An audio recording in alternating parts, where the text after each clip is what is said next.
I loved it. I fished on it. That was stomped down, good preaching, buddy. That was a message. Amen. The message that came hot off of Heaven's Press Sunday night absolutely stirred my soul.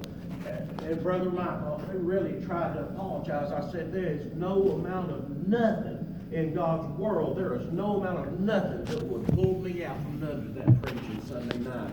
I would have given, I wouldn't have traded that for nothing. What a message. What a message. What a message of love from a pastor's heart to his congregation. And can I just say this? And again, we're 7 hours away, so I'm going to say it. Amen.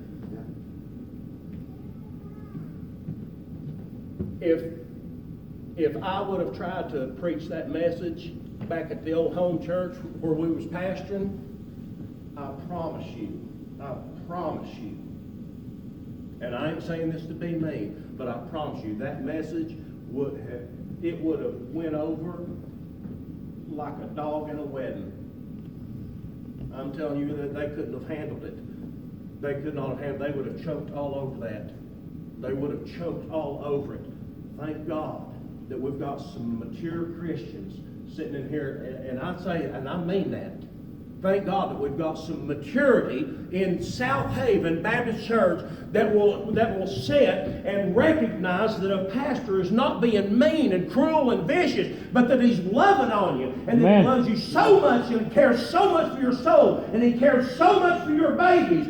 Bless the name of God that he loves you to the point, amen, that he would be willing, amen, that it seems like that he's wounding you, amen, but the Bible tells us that the wounds of a friend are faithful. Amen.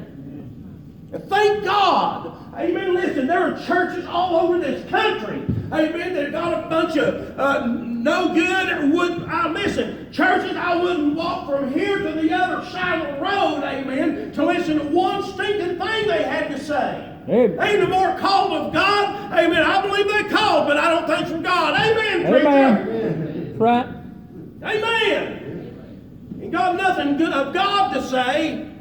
Amen. Thank God that we've got a pastor that will stand and just shell the corn, amen. Amen. And just let it fall right there.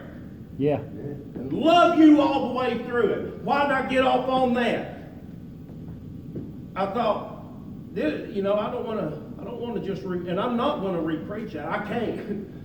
There was no way I could ever, and I wouldn't anyway. But I sat there and it just blew me away. Brother Michael went right here, right off the bat. Proverbs 29:18. Where there is no vision, the people perish. And I want to look at that just for a second. What makes a great church? The very first thing I believe that makes a great church is going to be a great vision. I believe that South Haven, not because that you any better than people down the road, not because that you all that in a bag of chips too. No, I believe South Haven has got a great vision because of the leadership that you've got. I believe that with all my soul. I've got a pastor friend back home. He sat on my ordaining council, and he'll say this about different people. Whenever you run across some people that you just know, if it's just like that they just come straight from heaven their own self. He run across somebody like that and he says, brother, they're just in there with God. They're just in there with God.